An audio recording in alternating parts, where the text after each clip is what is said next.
through that last week. No. Your whole ass. Greetings, wrestling fans, and welcome to another action-packed card of All-Star Wrestling.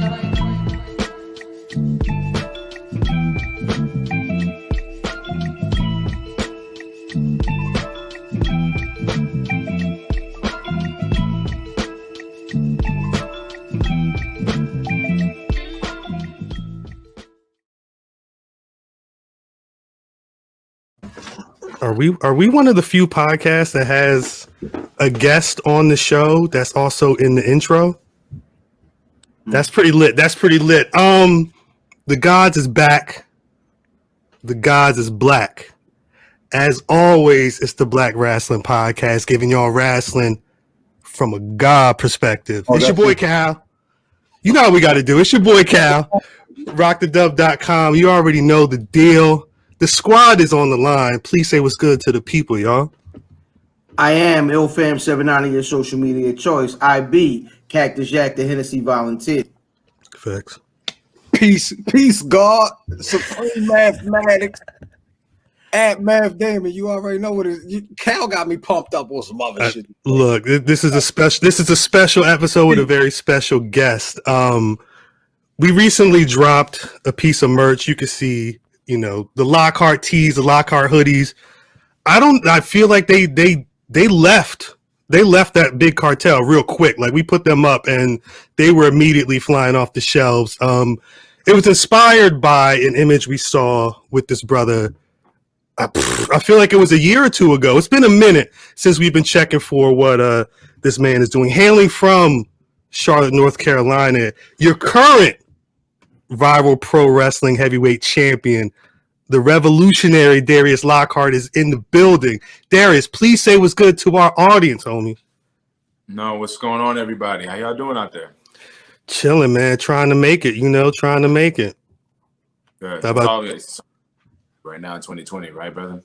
Facts. It's a tough time, and it's one of those things where I think us, especially as black people, as wrestling fans, as pro wrestlers, as this community that's been building over the last couple of years. I mentioned the Lockhart because, again, it's no crazy. This is the man who inspired the logo. If you see this Black Panther / Black Pro Wrestler flip, that's straight from Darius.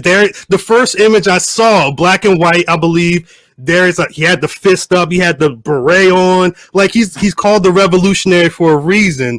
You haven't laid hands on the merchant. I know you got the package in the mail, and we wanted to kind of, would you indulge just by opening the box and checking out the merch right now?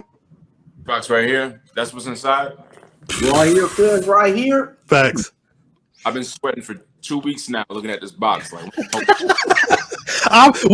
thing is, we had the idea to have you to open it, and then it's just like stuff. It's been so crazy. So I appreciate you for being patient. Hey, I trust y'all. And the last package I got from y'all, every time, y'all always fill it with some motivation. Y'all got the sticky note. The last sticky note still on my wall, brother. I look at that every day. Peace. I know when you sure it feels worth. I appreciate y'all very much. Oh, no doubt.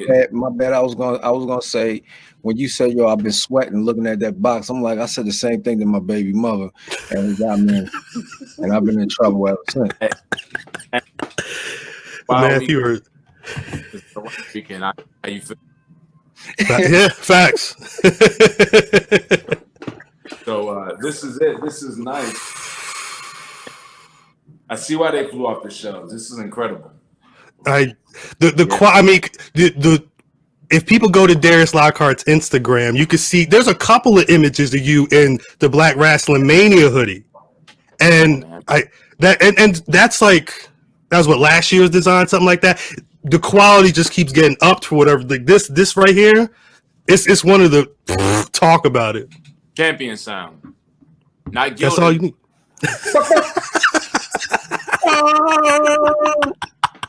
You got to come with the quality.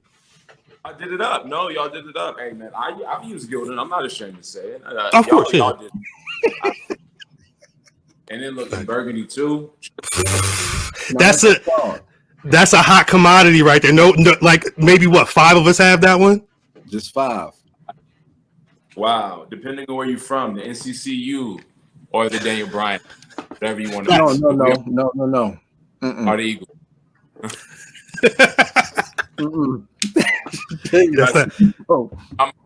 So I had to shout her out for a little bit. That's all. Oh, no doubt. What's going on? I wanted to. I mean, you are the revolutionary. Hold on. He got exclusive, just his. We don't. Wait. What else is in that box? Oh, the shirt.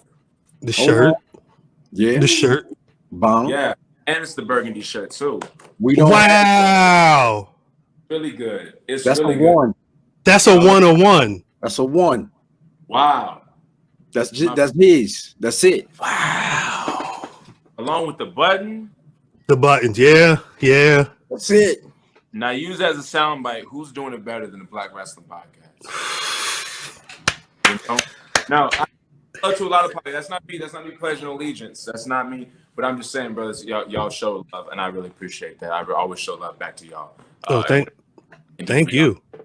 Oh, I always appreciate that. Always, again, I mean, I think we've always felt, that appreciation and love, and I think it's only right that we, show love back. But I wanted to.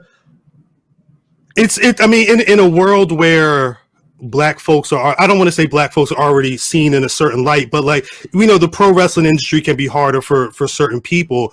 So it's a really strong stance to come out and be, represent that militants, being the revolutionary. Talk about the evolution of that. Talk about how you started that, and what was it about that side of you that you wanted to make sure was front and center for you as a pro wrestler? Okay, so I'm going to do this without trying to be long-winded. Try not to be long-winded. Okay.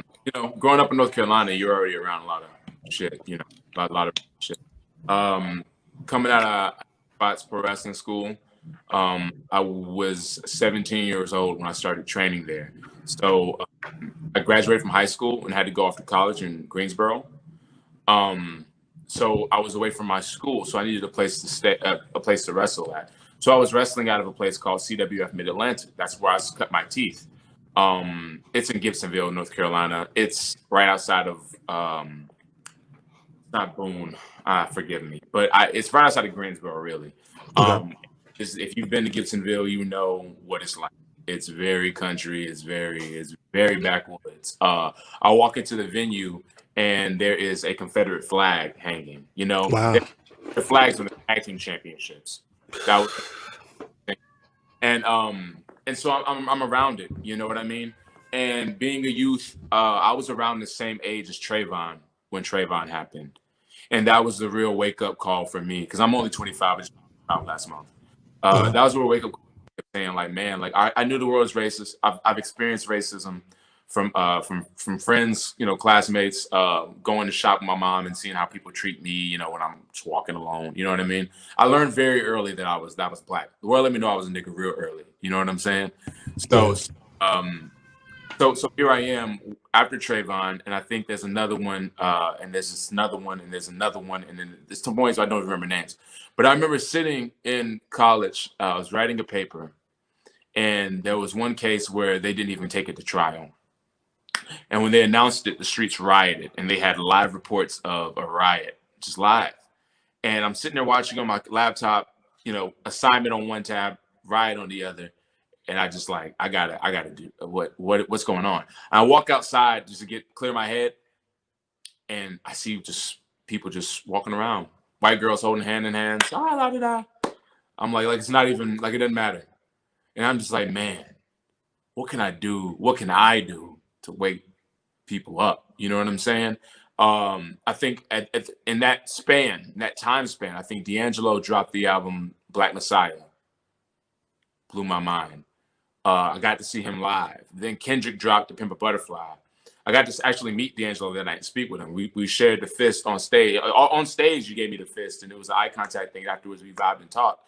And it just set in motion. My mind was just like, I got to use my platform like these brothers are doing. These are powerful brothers.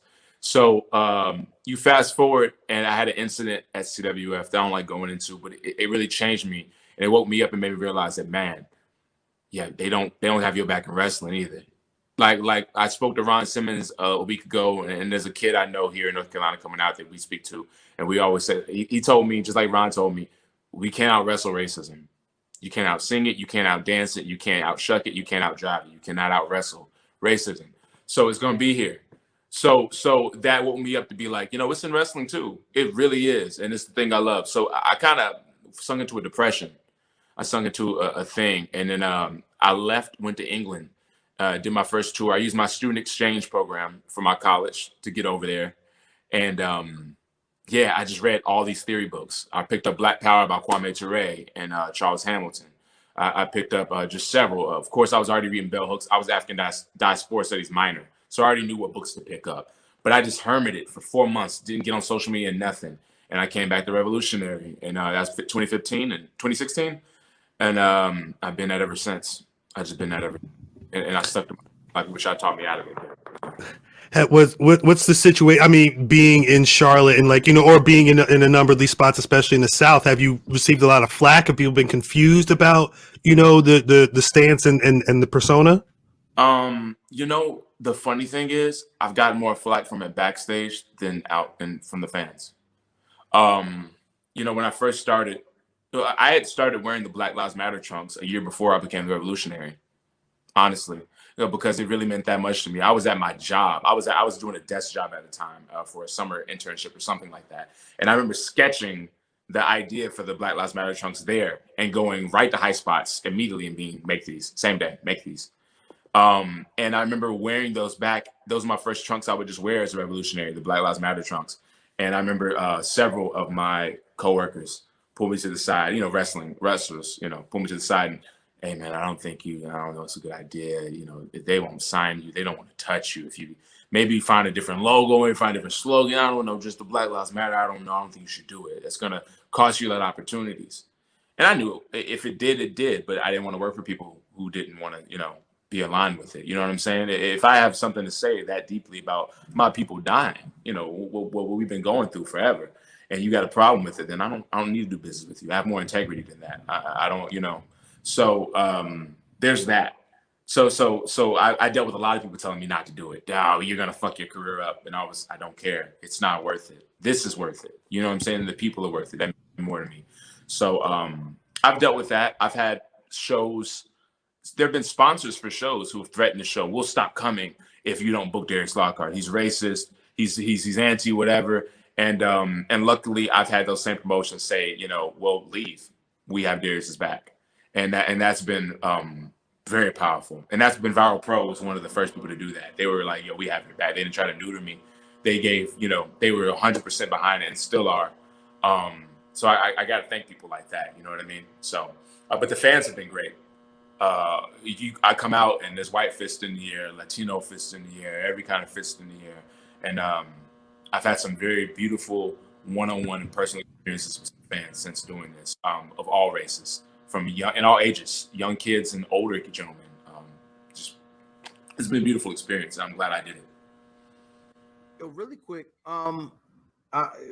if y'all been paying attention, and the folks that are watching have been paying attention, the one thing we've talked about recently, especially involving a situation that we discussed last week, the OGs in the game seem to have, some of our OGs have adopted more of a gatekeeper role than maybe a teacher role. Have you run into that? Yes, absolutely. Absolutely. There have been those, all skin folk ain't kinfolk. You know that. Every Black person knows that. There have been legends I go up to and, hey, sir, God bless you for doing what you've done for this industry. And they'll look at the outfit I got on and look at the beret. Like, all right, kid, but don't interrupt me next time. You know what I'm saying? And just move on. I mean, and that same person, and I don't like protecting people if you're doing dirt. But I'm sitting here trying to debate if I should say a name or not. But he's known for being like this, and he's an OG that a lot of us don't celebrate, and there's a reason we don't celebrate him, because he don't celebrate us. Because that same brother got on the mic that day, live promo from the crowd. I'm sitting behind the hard cam, look directly at me, talking about, and I think it was around the time Kaepernick happened. He was like, "We stand for the American flag. We stand for the national anthem." I'm like, bro, you're here to put over the boys in the back. What are you talking about? Now you're making this crowd uncomfortable. White people are clapping like, should we clap? Black people are sitting down looking at you like, you crazy. Like, I've dealt with that. There's definitely some OGs that do not have our best interest at heart. But the ones you see me uplift, the ones you see me post, the ones you see me share, those are the ones I've had. And that's why I rather focus on the experience. I mean, you see what the photo next to me. I got to chat up with these three gentlemen last week, and it was nothing but love, nothing but informative. So shout out to those, man. I don't know if anyone's had a bad experience with those dudes, but the love they gave me was incredible. So I like to focus on the people. Well, you mentioned Ron earlier. I mean, was this the first time you like? How long have you been knowing like Ron Simmons specifically, and what's it been with? Like, has he been? I'm assuming he's imparted a lot of knowledge on you, being that he came from that, WCW back in the day. Like he was that brother, and it was a little shaky at that time, even though he was world champion. So, did he put you on the game? Did he give you any advice? Man, tons of advice. So funny thing is, this was our first time really meeting. So it was a lot of like, expectation was there. I was definitely excited. But it was the first time crossing paths. I crossed paths with Teddy briefly in the past, but not enough to where he would remember me. You know what I mean? It was just a kind of a pass of the night, and I never met Butch either. So so this was really just like, me coming for knowledge, and they were very gracious in that. Of course, I talked to Ron about the real issues. I asked him about what he feels about what's going on with all of them. I asked them about some of the stuff that they went through back in the day, some of the BS politics they went through. I mean, the first thing that Teddy Long did was tell me Ric Flair was racist as hell. And that was the first thing he told me. You know what I mean? He's consistent. Yeah, I mean, there were stories where they were telling me the story. They came to the arena one night as tag champs, and it was a house show, and they wanted to take the belts off of them. You know what I mean? Like, these are things that they've been going through, run out of towns, or but the biggest inspiration that Ron Simmons gave me was he just told me we got to stick together. I told him about some plans that I had that I've been working on for over a couple years, really. Over a year now, I should say, just 1 year. But I've had some unifying plans going on recently. And I expressed to him, I was candid with him, and he was like, "Yeah, brother, you got to do that." First of all, he told me he appreciated what I was doing once I showed him the gimmick. Once I showed him, well, not really a gimmick, it's really just me. Once I showed him what I was doing, he was like, "Yeah, as long as you're doing your knowledge, you know what you're doing, and you know what you're talking about, I'm with you." And he supported me in that, and that was beautiful to see that almost, that cosign. But he told me we had to sit together. He said, because the moment we start bickering, start arguing, it's gonna all fall apart. And right now, I think I sat down with, and I don't want to start name dropping, but I sat down with a friend of mine maybe a few months ago, and we talked to each other, and candidly, we were like, man, Ron's right, because this is the best time to be a Black wrestler. I don't know any time period ever that there have been more talented Black wrestlers than right now. And I can only imagine as a child who I grew up, later on, but imagine being a kid in the 80s and 90s and being able to see Ron Simmons tweet someone like Butch Reed or someone like Coco Beware, inspiration and love. Seeing that unity in a business that does not show you love amongst, or show you unity amongst all these other people, that's inspirational. So I say, yeah, we got to sit together, and I listen to Ron, and that's exactly what he inspired on me. So yeah. You mentioned, I mean, the day, for people who don't know, I hate dating things like this, but we are literally recording this during Monday Night Raw. But I say that because on a crazy news day, it started with the New Japan Super J Cup, and not only is Chris Bay there, but we got ACH as well. We got Leo Rush as well. I mean, you're talking about a time for the best time for Black Rat. Like, were you surprised? Like, because a lot of us were tripping. Like, people were like, is this real? Like, when you saw it, did you know about it before it got announced? How did you feel when you saw that news come out? So I know those guys, but I'm not very close to them. So when y'all found out, I found out. So I mean, I immediately DM'd it to Sugar Dunkerton and was like, bruh. I was like, this is a good look. Granted, there are a lot of politics to everything, obviously, being us, and you always have to think about how you feel about everything. Everything comes with layers. But to see three Black prominent Black deserving men under a New Japan banner when that's not regularly, seen. It put a smile on my face. And so, ACH has been there to the dance before, but to see Leo and Chris Bay there, and Chris Bay in such a quick time, you know what I mean? Yeah. Yeah, there is. I want to put it out. Some people are petty. Some people are it should have been me, or I've been in the game 7 years. I want to say as active performer as of this past August, but there's no part of my body that's jealous of anyone. God, I'm so happy for Chris Bay to get it and get it fast. That's what it should be like. That's what we got to keep doing. You know what I'm saying? I want the next brother to get it faster than me. You know what I mean? So like let's go. Let's keep it moving.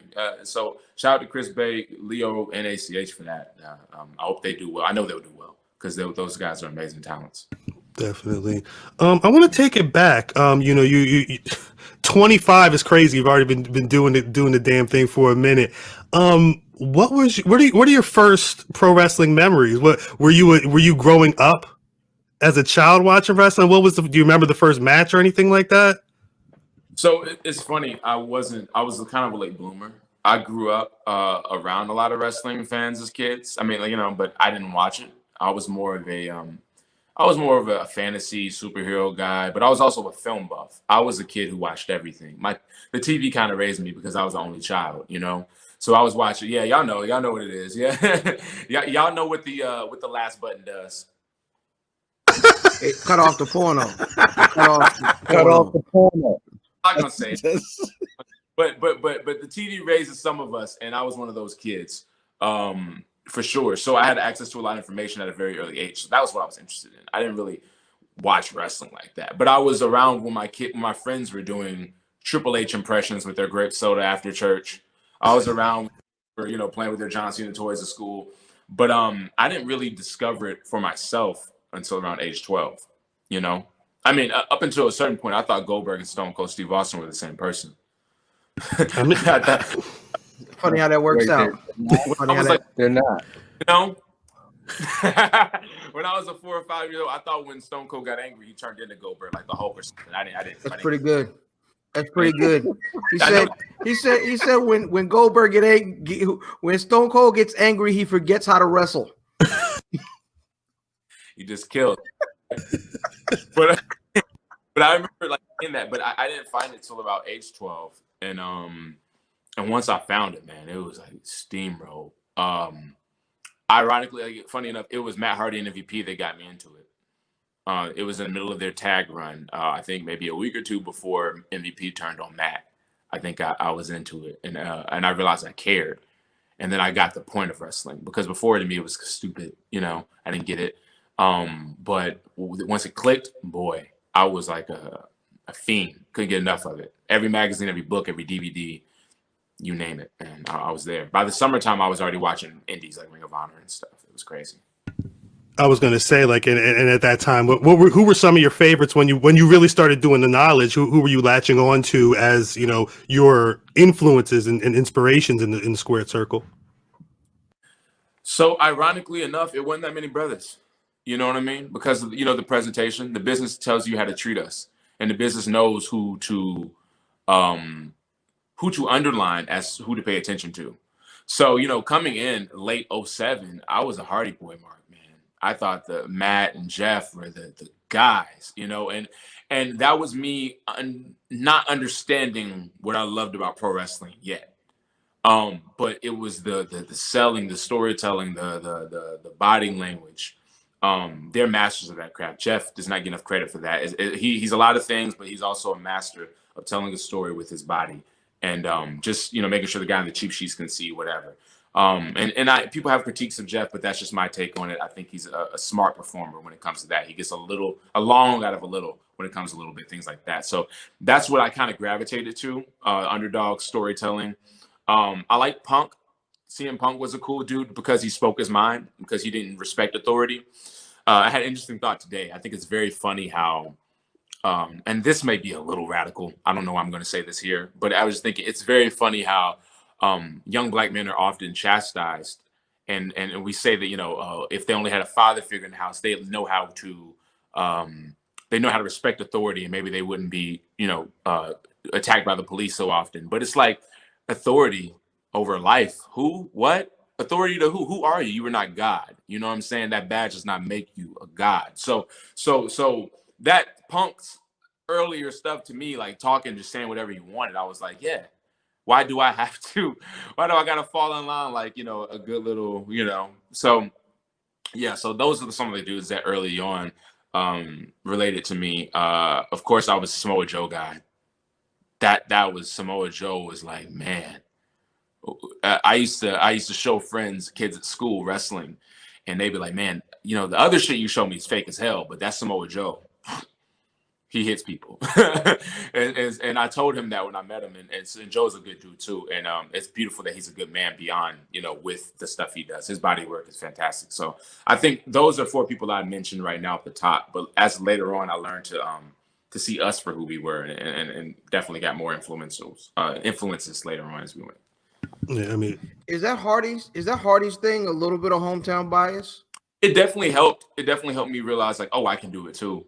It was definitely like my Pharrell, you can do it too moment. You know what I'm saying? Watching their Twist of Fate DVD and being like, oh, these kids started in the backyard, and then you went to do what? And then you did how and got there how fast? Okay, I can do it.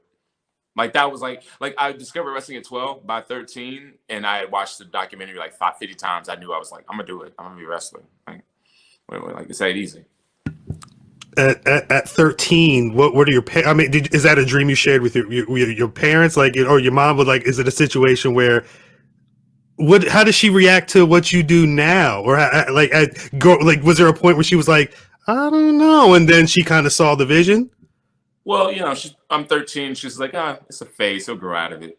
You know what I mean? It's he wanted to be a policeman at 7, and I definitely grew out of that shit.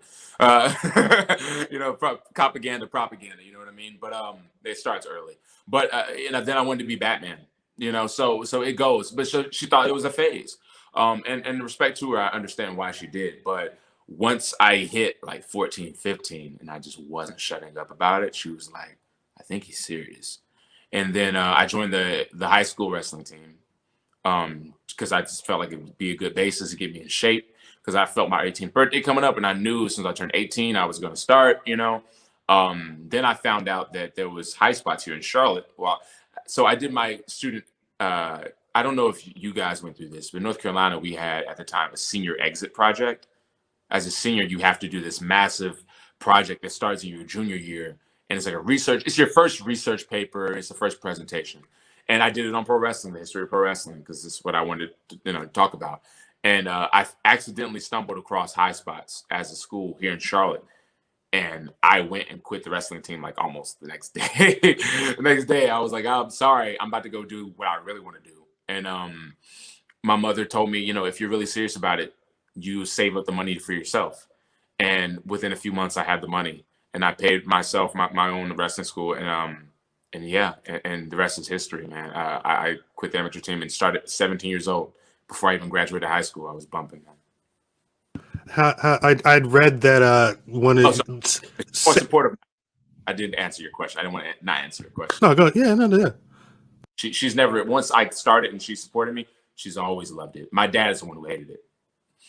Sounds about right. I was reading, and it mentioned that Cedric Alexander is listed as one of your trainers. How old were you when you started working with him, and what did you learn from him immediately? What was that relationship like?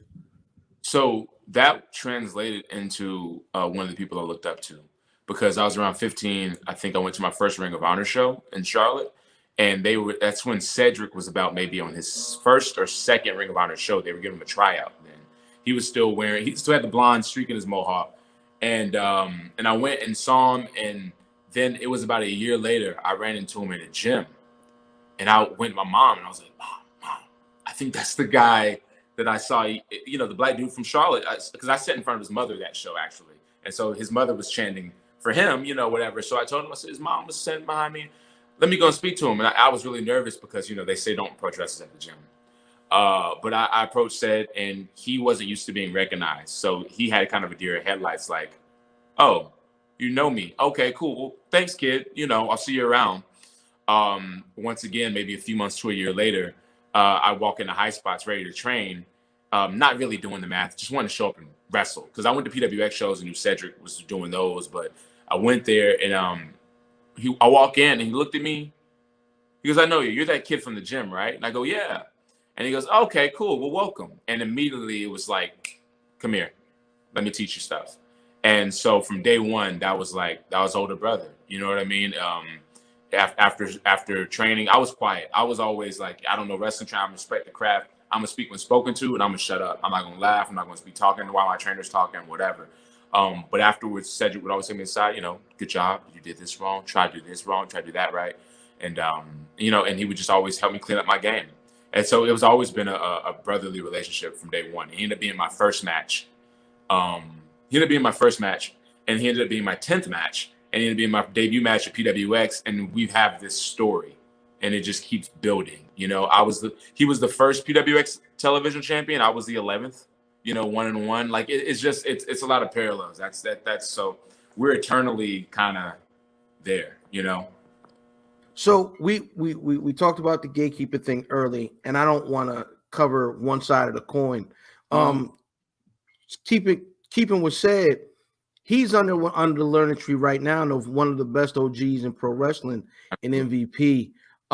What do you think of what he's done as far as being an OG to younger wrestlers? And have you had any chance to really experience anything from him or get any knowledge from him? Honestly, my respect for MVP is great. My interactions with MVP are very minimal. We might have met at Wale Mania like a couple years ago in Florida. Kind gentleman, it was a little surreal to be like in the club with the dude who I've made me want to be a wrestler in a way. You know what I'm saying? Because it was his heel turn on Matt that really was like, so I was always showing him respect, and he was always kind and showed me respect too. But I've never really got to sit under that learning tree. But I've heard nothing but positive things from the ears I hear. The plugs I have. People always tell me he's always looked out for them. So I have very little to say about MVP, but I have nothing negative to say about him. What I can see on TV is that he's helping a lot of people out. So that's all I can give credit to him. Definitely. I wanted to ask you about. You mentioned, your. It sounds like a friendly rivalry with Cedric Alexander, but I wanted to know, like, what does Darius Lockhart think is the best Darius Lockhart match? Is it something with Cedric? Is it something else entirely? Like, do you have like in your top three? Do you have a couple you would point to? Be like, yeah, y'all should check that out. There are a few. The one people usually point to is my match with Shane Strickland or Isaiah Scott. Him and I, I think we tore it up. We had a story to tell. I had a story to tell. I had a chip in my shoulder. I was with a company that just kept finding any reason to not put the ball in my hands. And that was a night to say, hey, fucking put the ball in my hand. And I made every fan say that with me. Unfortunately, it still didn't happen, but that was an undeniable moment where everyone goes, yeah, like that was the night. Like you stepped into a different mode. So me and Strickland, forever, I hope we do it again one day. I have preferences on how it would happen, but I hope we do it again one day somewhere. But in terms of Strickland, there's my match with this guy named Slim J, which is very ironic that me and Slim J have such a good chemistry and good match, being who we are in our presentation. There's a lot of layers to it. But we had a good chemistry, and that was one of the best matches that I put on. And it was in front of such a small, intimate crowd that in that building was just such a wild match. So my match with Slim J is good. Cedric Alexander and our best matches are not filmed. Our best matches are in our trainer George South would just do regular like pop-up shows at either churches or kids' birthday parties, and he would just ask all his trainees to just come. And there was one day where the Ugly Ducklings, I don't know if y'all know that tag team. Okay, it's okay. They've been around for a while, but they got some stuff that they haven't still going to check off their checklist. But there's a tag team in North Carolina called the Ugly Ducklings, and they were late. They're supposed to be the main event for George because they're really cartoony and kids love them. And so he was like, hey, they're late. I don't know how long they're going to be. You and Cedric, can you just wrestle until I tell you to stop? And I was like, Sure. And so we went 30 for a kid's birthday. We went 30 minutes, like classic, just going, like on the fly. We didn't call shit. Like we didn't call it like it was just. And I hate that match was never filmed because it's our best match and no one will ever see it. But hopefully we have some more in us later on. Yeah, I mean those are some matches off the top of my head. I'm sure other people could tell you some different ones, but off the top of my head, I had a banger with Kip Sabian in England one time for Southside Pro Wrestling. We only did it one time, but man, the chemistry that I had with that dude was just. If you can get your hands on it, it's a fun match. Me and Kip Sabian. Other than that, those MJF was a good one, but you know. I was about to ask, do you hate MJF as much as I do? Layered. Very layered how I feel about MJF. I feel like we'll cross paths again. I feel like it's inevitable. I feel like not necessarily saying that that's where I want to be. That's not what I'm saying. But I'm saying like it's just I feel like those two characters, those two personas, right? Yes. Someone wants to make money off of that. Yes. Bex was smart enough to do it when they did it, and damn, it was a banger, and the crowd ate that shit up. But no one ever revisited it, and I think the trajectory that our careers have gone on from that point kind of speak for themselves, given who we are and what we stand for. So I think the story writes itself. After, excuse me, I'm sorry. After I watched that match, I was praying that you would rename your finisher to the reverse gentrification. Impossible. You know what's funny? I can think of something else to name the reverse gentrification.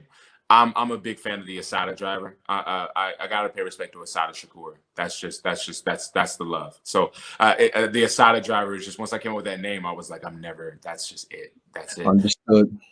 The finish, but that's gonna be the name of that move. So I'll come up with something else for that. But I don't know. Did you?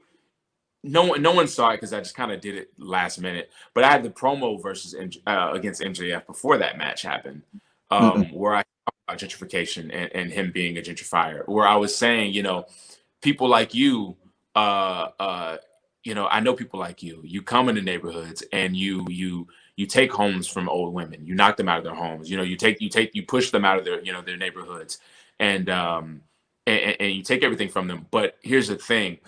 One day that old lady's grandson is going to come up and he's not going to be too happy. Newsflash, I'm that grandson. I'm that motherfucker that's about to beat the shit out of you because I don't appreciate who you are. And even though while you're sitting there trying to be better than everybody else, I'm sitting here trying to be better for everybody else. And that's the difference between you and I. So that was the promo we cut, and it worked, and it got people in it. And like I said, the story, it writes itself. How could you not? But I know exactly who the man is, and if we cross paths one day again, so be it. But I'm not grasping for straws here. I'm not claiming. We had good chemistry, and it worked out. And we did what we did. No, I love Colonizer. This is not to shoot. This is not to to start firing shots, whatever. Too, but the game is the game, and we all know what it is. But I will be the guy to be good, and he is a talented person. What he has talents, and what he does with those talents, I just hope he makes to keep making the right decisions. Hope he makes the right decisions and does the right things. He's not. I'll I'll do that. Just know MJF. I'll definitely be seeing you again. For sure. Say no more. Say no more. When it makes me wonder when we talked about how the boys in the back have reacted to your again, you mentioned it's not even a gimmick, that is just you. But aside from us, like, do you get what's the response been, especially when you first started with the Revolutionary? What's been the response just from Black Pro? Did you see an immediate Black Fist, people rising up when you first started coming out with the gimmick, or did it take a little while for people to really start to understand what you were putting forth? Are you talking about in terms of fans or fans? Yeah, specifically. Some automatically got it. The gentleman who gifted me this Gil Scott-Heron album immediately got it, which was why he gifted me at the next show. He was like, "I want you to have this, brother," which is beautiful.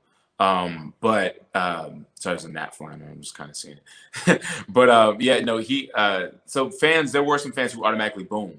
and it was just a slow rise. Like I think by the second show, people were, hey, you know what I'm saying? And then there's a little bit more, and so, but immediately, I mean, brothers would come up and hey, these people might not get what you're doing, but I get what you're doing, and thank you for doing it. You know what I mean?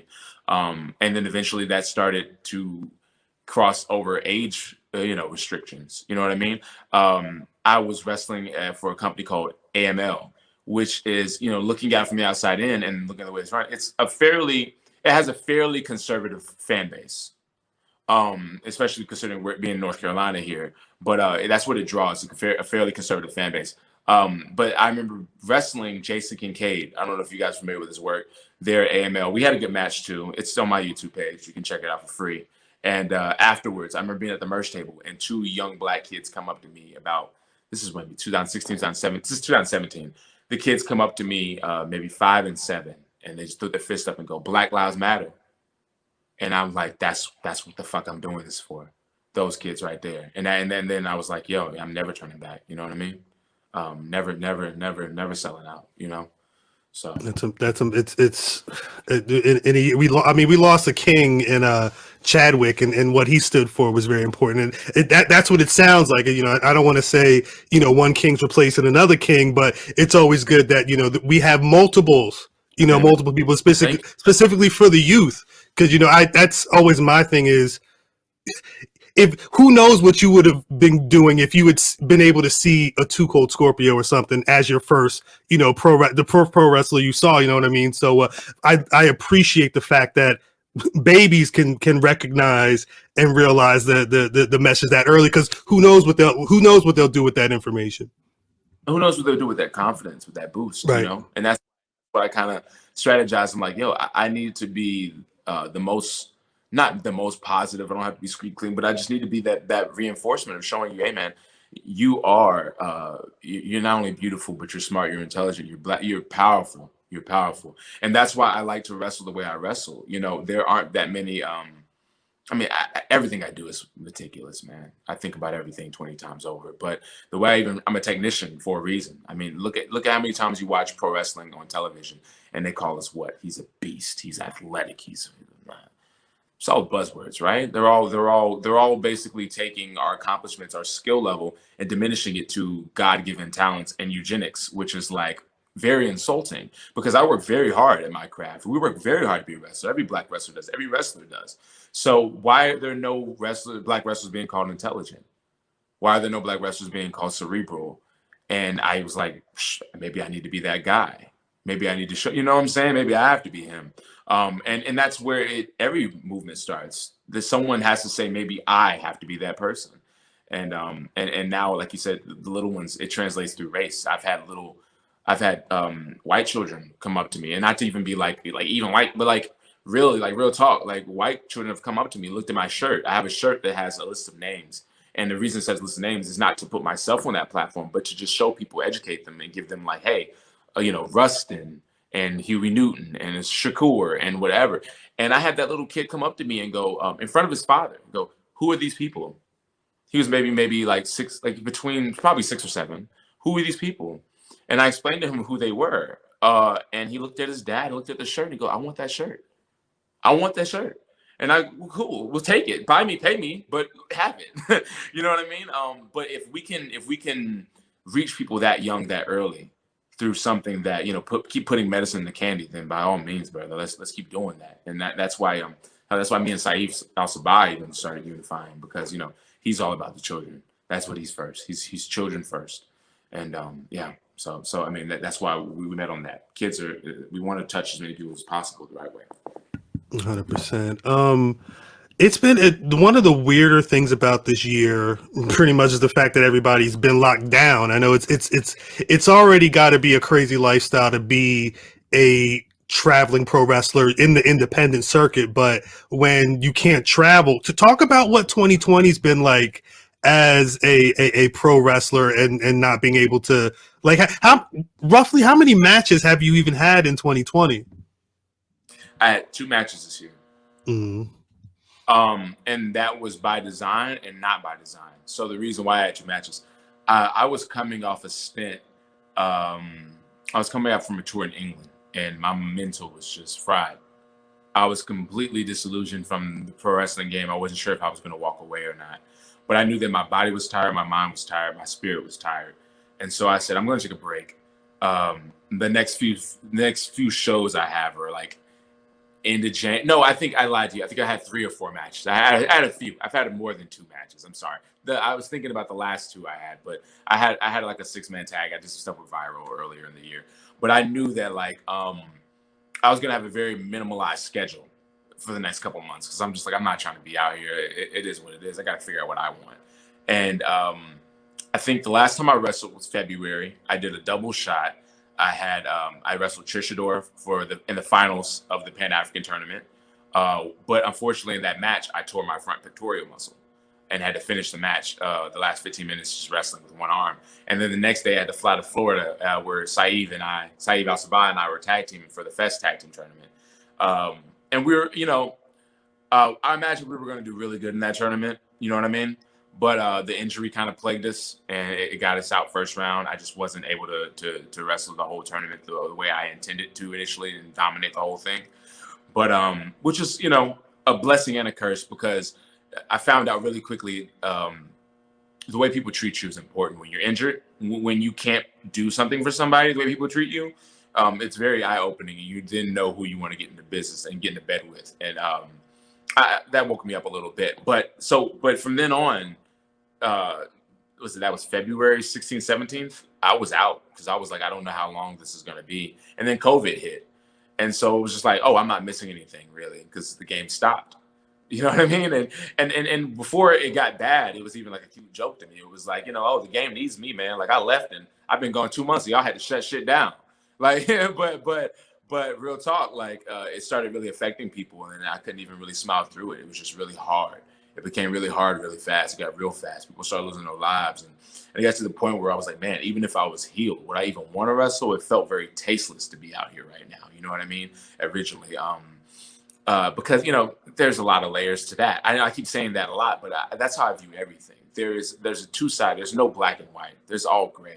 And so wrestling during a pandemic, I just wasn't sure how I would feel about it. To even the point now, I'm rebuilding. I'm trying to get my physique back together. You're coming off a pec tear. That's no joke. I'm having to get my strength back. I'm trying to regain the size I lost.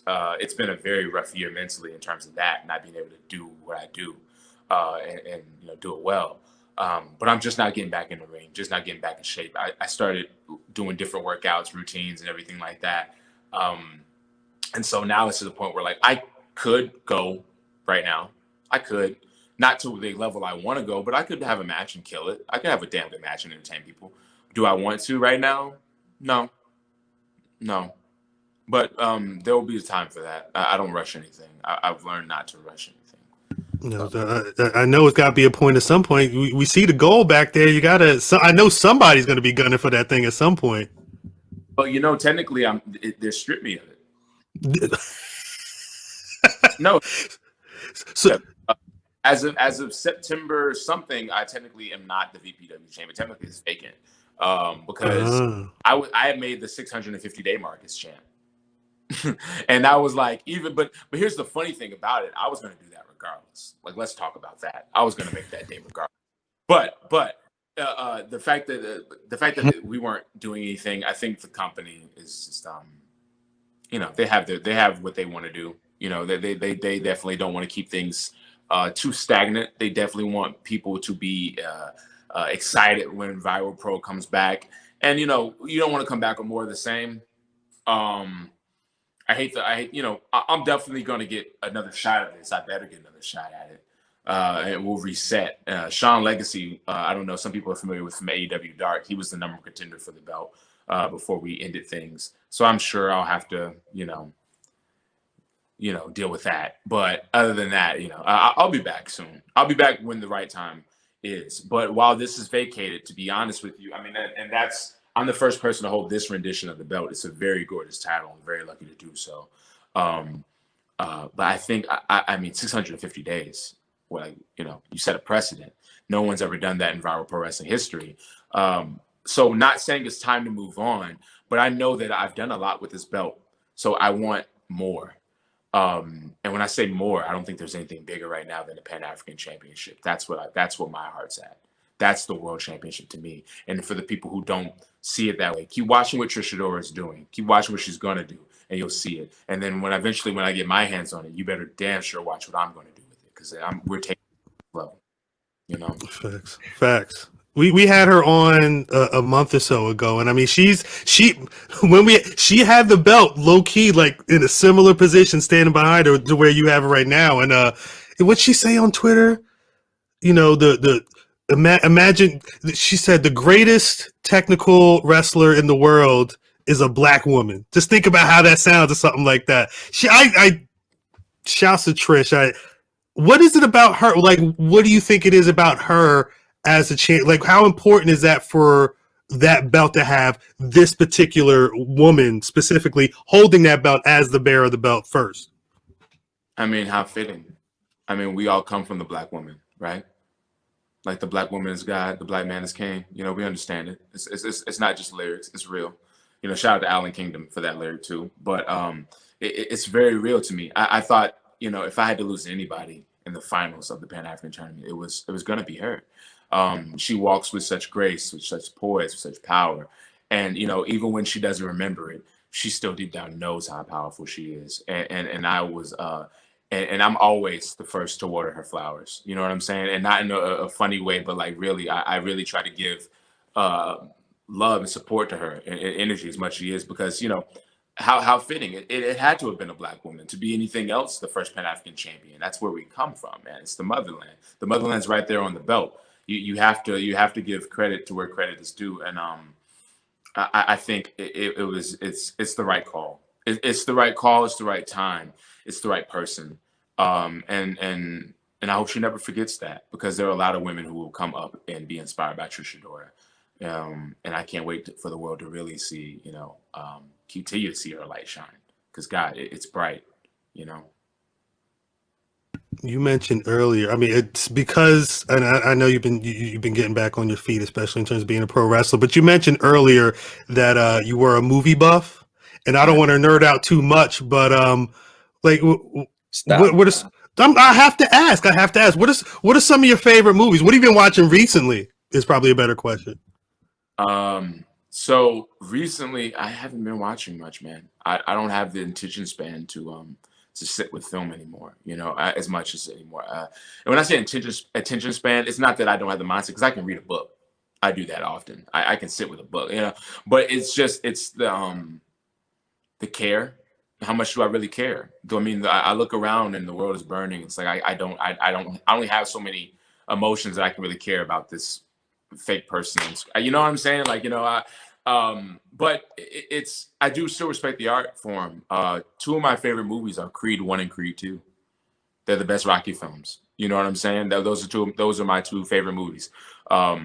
Just watching Michael B transform himself, do the dedication, do that work, and I can relate to it, from the father issues to the and not to say I don't have a relationship with my father. I know who my father is. I grew up with him. You know what I'm saying? But to the chasing a legacy, to not wanting to feel like a failure, to the fight, to everything, the feel of that film. Those brothers, Ryan Coogler and Michael B. Jordan, they did the damn thing with those movies. So those movies are very inspirational to me. So I think Creed 1 and Creed 2 are two very notable movies. Anything else, I just kind of be, you know, I watch a lot of old things. I watch a lot of docs. I'll rewatch Stack's 1972 like nobody's business. I don't know if y'all are familiar with that documentary. Oh yeah. Yeah, for those watching, and Stack's records through basically a festival or a gigantic concert in Watts, California, back in 1972. That's basically people refer to as Black Woodstock. You know, Isaac Hayes main evented it. I watch that every day of the week. You know, but lately I've been I'm online a lot. You know, I stay quiet, but I keep an eye out for everything. Me and Saeed Al-Sabah, we always used to joke and send each other Steam gifts, because we'd be in the rafters. So like, that was our way of saying, yeah, I saw that shit. I'm not gonna say nothing, but I saw that shit. So, you know, what they say about fools and being quiet, you know. So that's what we go by that. But So there's a lot of things I'm watching. I watch a lot of people. Once the pandemic started, I was watching people a lot. Well, Instagram live streams, people like that. I've been watching a lot of Paul Mooney this week, man. Past month, Paul Mooney's just been over and over, just watching this. So those are the things I've been really keeping my eye out for. Paul Mooney, old speeches, a lot of talks, a lot of what's the word I'm looking for here? A lot of people have been having just conversations on live streams, panels. A lot of Black women speaking their piece about movements. A lot of community organizers. I've just been really involved with stuff that really matters to me at this point. I just don't have too much time with things. I thought I was going to get into Lovecraft Country, but it's a bit traumatizing. It's a bit much. It's a bit hold on to. And I haven't even finished the first episode yet, but I think that I'm a little exhausted by us having to make, films of monsters and demons and all these special effects for white people to get the Black lives have it harder. I just don't understand why you have to see a HBO series about demigorgons and gods and everything for you to get that. I'm just a little exhausted by everything. So it's just like, I'll get to it when I get to it. Respect to the creators, and I'm a big Jonathan Majors fan. Salute to him, but I need real shit right now because that's what I'm focused on, the change. So I've never seen Lovecraft Country, and I want to know if the monsters are white people, and why aren't they if they aren't? The answer is yeah and yeah. I mean, again, it's not going to be the title of the episode, but as Darius has said, there's layers to a lot of things. And I mean, Lovecraft is a show where there's layers upon layers upon layers. It makes sense, but I think the one word you said, Darius, is exhausting. That is also that's a mentally taxing show. Every episode, there's so much. So if I were you and you were trying to focus on the real, you might want to put that show to the side for a bit. Oh, Cal, is it like a cracker monster in there? It's one of those things where no, that's but I mean, yeah, there are the white devils, and then there are like actual like devils. Like it's a country where everything is there. It's literally all there. Oh, you didn't say it was nonfiction. Yeah, no, 100%. 100%. The Negro in this is who we are here, and then the white man is who he is. Let me watch this shit tonight. So I shout out Jonathan Majors, the star. Mm-hmm. He started a film called The Last Black Man in Century. Yes. That was probably one of the best films I've seen in a long time. If you haven't seen that, go see it. That's a movie that I'll put that on there as well. Again, talking about gentrification. That was what that film. That was probably the first time I saw him acting, and then everything I've seen him in, he's been phenomenal. He's the future. He's one of the future right now. Yeah, Abdul Mateen, people who are doing good work. Big facts. Damn, we got down this road, and I got. I wanted to, because I've been watching a lot. You've been promoting Paris is Bumping. Yeah. How did you talk about? Because I know the documentary Paris is Burning. I didn't realize that there was this clash of the ballroom culture what's your involvement to talk about that specifically and how you got down with that? Oh, my involvement is very minimal. I had nothing production. I just believed in Billy's vision. So I'm a guy. I'm very some people would refer to me as a cis hetero black male. I am very obviously straight presenting. That I'm very masculine, masc energy. But I do believe in liberation for all people. We ain't free till we are free. You know what I mean? And I'm definitely an advocate for that. So I understood Billy, his plight, his movement, we just got off the phone before you guys called me, I should say. I just got off the phone with Billy, and we sit and we talk and we share ideologies for a long time. And that's a very powerful brother. He has his mind on straight, and he sees through the bullshit of the business. We talk about the bullshit of the business, stuff that I won't even say on here. I'll say to Billy, but in its due time, I will say more and more. I plan on saying more and more, being more outspoken. I'm quiet for a reason. This is the first podcast I've done in probably over a year. I've turned down a lot of interviews this year, but this is the one that I wanted to do. Not only because you support me, because I respect you guys. You guys are grinders. You're doing something. So thank you. And I have a platform myself that I'm starting soon. I'm on the set of it right now. Actually, that's why it's so decorative. But and Talk about it. I won't. I'm gonna stay put for now. But just know that you'll be seeing a lot more of this R and the rest, what it's attached to, very soon. But Billy, going back to Billy, I didn't really have any involvement in it. I just wanted to promote it. Billy and our mindset is there are things in wrestling that are just sometimes too wrestling. People that don't want to evolve. People don't want to change. So our approach is that of an artist, that of a musician, that of a singer. How do we promote this? So I was like, yo, let me give you the TDE drop, bro. I'll change my name to it. I'll put my Avi, I'm giving you flowers because I want you to do the same for me. Because he's been one of the people I talked to about the project I was working on last year, which I still won't speak on, but it is in the vein of a Paris is Bumping. You know what I'm saying? So it is one of those things. But so we're always sharing ideas. So when he told me this was happening, and he was like, man, he said to me, he's like, man, I'm very aware that I may never get my flowers for this. You know what I'm saying? I may be aware that because he's like me. He'll say what he's saying. He say what he feels, and he's very real.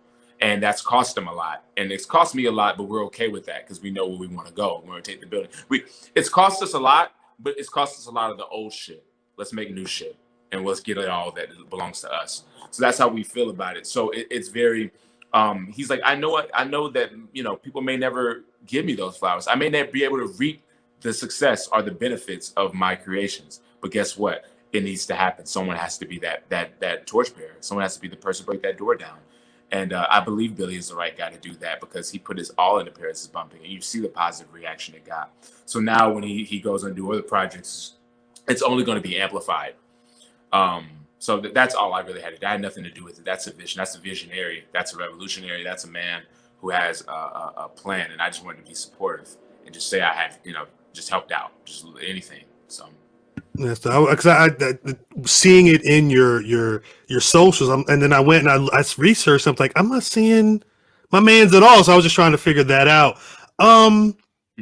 Yeah, you mentioned a lot of stuff that's going to be going on. You won't have any dates, but please let us know whenever this situation becomes a thing, so we can see that and promote that as well. Because I'm seeing the Brothers Doom, the Gil Scott, I got a vibe, but I don't know if this is a talk show. I don't know what's going on. I don't know. Okay, did I say too much? We're touching. You're very close. You're hot in the oven. You know what I'm saying? But let's just say it's more than a talk show. I'm trying to take it in a new place, and it's not always going to just be about wrestling. It's about real people. I've been doing a lot of theory, reading a lot of theory, and listening just to a lot of takes and people. And there's something to be said about celebrity alongside revolution, right? You know what I'm saying? And they say to really truly be against something is massive, as white supremacy, which is entrenched and embedded in our business. I do not care what you say. It's a pillar of our business. It's right next to exploitation. White supremacy is rampant through our professional wrestling. But when it's American. One more time, what was that? I said it's American. Anything based in America, anything based in America is based in racism. Same thing. Anti-blackness is global too. So it even goes beyond the imperialism country. You know what I'm saying? It's awful. But yeah, it is what it is. But I'm sorry, I kind of lost the train of thought. What was I originally leading to? What was I originally speaking upon? Talking about the show, and could you remind me? You were talking about the show. I would need to run back. I feel bad. No, that's fine. It happens more and more because I'm always thinking about a million things. You were about to tell us too much about the show where you're about to do. Basically, I was right there. That was God engineering right there. That was like, hold on, don't let them know too much. Not yet. Just know, not yet. Hold back. Where I was actually going is about theory and talking about celebrity. And I was saying that, Kwame Ture was saying there's something that you can't really be against white supremacy and expect it to reward you in any type of way. And if it does, it's going to be meaningless rewards, like, you know, a job or money, because it means nothing. You know, money, it means something, but like, because we need it to, because we live in a capitalist world, that's realistically. But really speaking, when it comes to the people, it's like you can give me something, but it's not worth my soul. You know what I'm saying? A championship means nothing. A belt means nothing. It's leather and gold. It's made up. It's what you make it. Because outside of this company, you know, if I don't give it prestige, it doesn't empower me. You know what I'm saying? Like you giving me the NXT championship doesn't mean racism is cured in pro wrestling, bro. You know what I mean? That means nothing. So we have to stop taking that. But I'm saying that to say this. You can't expect it to reward you, and if it does, it's meaningless things. So going against going against that, we have to acknowledge that all celebrities that we see actively trying to go against it and still prepare to, you know, expect to reap the benefits, it's not genuine. So you can't really be what is it? Michael Shea said recently, Malcolm X and Martin Luther King, the reason why their influence is so strong is because they weren't trying to promote barbershop 4 at the same time. So that I say that to say this, but I'm trying to not talk to other celebrities. I want to talk to the people. I want to talk to the real. I want to talk to actual folks. So what you'll see me doing is interacting with some real people who are actually engaging and doing stuff for the movement, who are actually out here with these community organizations. And I won't say how, I won't say what the format is or what I'm doing, but I'm trying to get involved with people who really need to have their voices heard. I'm not trying to be the voice of the voiceless. I'm trying to pass the mic. That's all I'm trying to do. So you'll see me, whatever I'm doing to do, you'll know, you'll see it coming. You know that's what it's evolving. That's what's up. We over the weekend, I mean, we started this conversation talking about merch, and it was dope because over the weekend, that fire revolutionary piece with the Jackie Robinson inspired one. That shit is hard. Are plans for any merch in the near future? Are you still working on things like that? So, I mean, I'm gonna keep dropping merch for fun, just cause, you know what I mean. I'm gonna find, I think, a new way to do it, because that site is as cool as it is. And merch is a UK site, and the way it works is I just send them the design, and they tell me, you know, set the price, and then show me how the profits are gonna work, and I'll accept it. But then it can only be on sale for a week to 21 days. So you're either going to sell for 7 days or 21 days. But the thing is, within that time span, you have to sell at least 10 for it to go to print. So if I don't sell 10 of them, then the people get their money back, and it just never happens. So the black shirt, fortunately, like, it sold, and it went to print. It sold very well. I got my money for it. Same with the hoodie. It sold just enough. It sold, like, you know, about maybe 11. The ironic part was that the Jackie Robinson shirt, the t-shirt version of the hoodie that people tweeted me and asked me for, I deliberately went out the way to do that for them, and it didn't hit 10, and it's about to run out. So it's just like, I guess people don't get the shirt, but I'm gonna re-release it later on for folks if they really want it. And maybe I'll find a different way to do it where I have hands-on, so I can mail it myself and do it instead of going through the merch company, you know. But I'm always skimming up merch, man. I got merch I did 2 years ago I'm sitting on that I just haven't released yet. You said you need to holler at us? Yeah, I know a guy. It's a guy. I know a guy. I think I did say that. Mm-hmm. Yeah, we'll talk to you about that. Yeah, all fair. Because I'm trying to definitely go. I'm definitely trying to go black on, baby. So you know how it is. Well, I think that's gonna about do it this week. Darius, really appreciate you coming through. Before we get out of here, though, can you please let the people know where they can find you on social media, where they're going to be able to find what you're working on right now? Just blast everything, so there's no excuses. Okay. You can, if you want my Twitter, find me on Twitter at DLockPro. That's DLockPro. You can find me on Instagram by my name, Darius Lockhart, at Darius Lockhart, all lowercase, of course. Nothing fancy. I wasn't that creative. Anything else you can find is actually on my website. I need to update it, but it's www.dariuslockhart.com. I have a whole website. It's information about me. I used to have an updated schedule, but I'm not doing anything right now. So, but when you click the schedule, usually it has a list of my dates, as well as other things. My YouTube channel, it's Darius Lockhart. Which you should be able to find at any of the aforementioned links. You should be able to find links to my page. But I have tons of free content, shorts, poetry, actual matches, free footage, promos. I have entire rivalries channeled, and I have a mini documentary series I did a couple years ago. People don't realize I've done a lot of work that is just ready to be discovered. So it's all out there. So those are the things you can have. Just simple Google, all those things will come up. But those are the resources you wanted to keep up with me. I'm going to constantly updating those. So just let me, if you hear something about me, it's going to be from me, and it's from now on forever. That's why I'm very picky about who I talk to, who I talk through. Also, I will shout out to them though, because I did do their podcast years ago, a fellow Black podcast. I don't know if y'all are cool. I hope y'all are cool. We don't have time to be beefing in this climate. Jobber Tears, I want to shout them out. Jobber Tears podcast. Nah, boo. Shouts out, I just did Jobber Tears not too long ago. Shouts out to Sir Wilkins, all them. They're good people. Yeah. I want to show them to the left before they get all sad.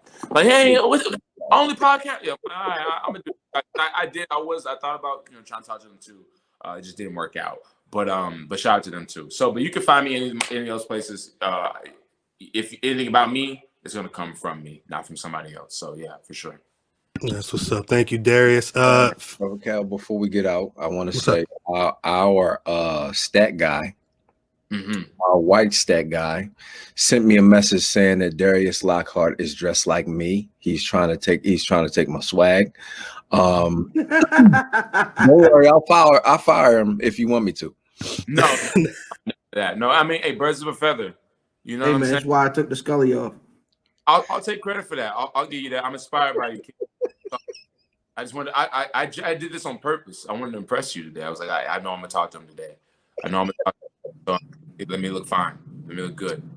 Fan, we got to cut that out because that's going to get Drip's head's going to be. Lastly, can you please tell Saeed El Sabah that he just missed our list. He just missed our list, and he's on our radar. Please don't hold us accountable. It's been a while since we've spoken, unfortunately, but I'm not really sure if that's on his radar. I mean, he doesn't. He's kind of removed himself from the game. He's retired, right? Yeah. I would say so. I'm not sure last or if that's permanent. But as far as I know, last time we spoke, he's out the game. So, but I'm sure he isn't slighted by it. He knows y'all's heart. His heart's in the right place. He doesn't take things personally like that. He gets, and it's all love with him. So if I get to speak to him soon, I'll pass that word to him. Appreciate that. Now, before we get out of here, fam, Math, let the people know where they can find y'all on social media. Hey, man, every single weekend at Where's Buffy on your social media of choice. IlFam79 on your favorite social media. Where'sBuffy.com. Apologies to Ben DiNucci. Man, you just find me at Mav Damon. I don't give a fuck about none of this shit. Get me out of here. Shout out to my man Darius Lockhart. Fuck facts. All this shit. Big facts. I'm at Cal on Twitter, at Black Rasslin on Twitter, Facebook, and Instagram. BlackRasslin.com is the website, and as always, you can find the Black Rasslin Podcast on Spotify, Apple Podcasts, SoundCloud, Google wherever you get podcasts, we there. We're trying to run them numbers up on YouTube as well. The Black Rasslin Podcast, just search it. You can go to youtube.com/C/Black Rasslin. We got that. We see y'all. Appreciate everybody for following. BlackRasslin.BigCartel.com is where you could have got these. Yeah, but they're gone. They're gone at this point. Robinson hoodies. Let them know. Yeah. They're done.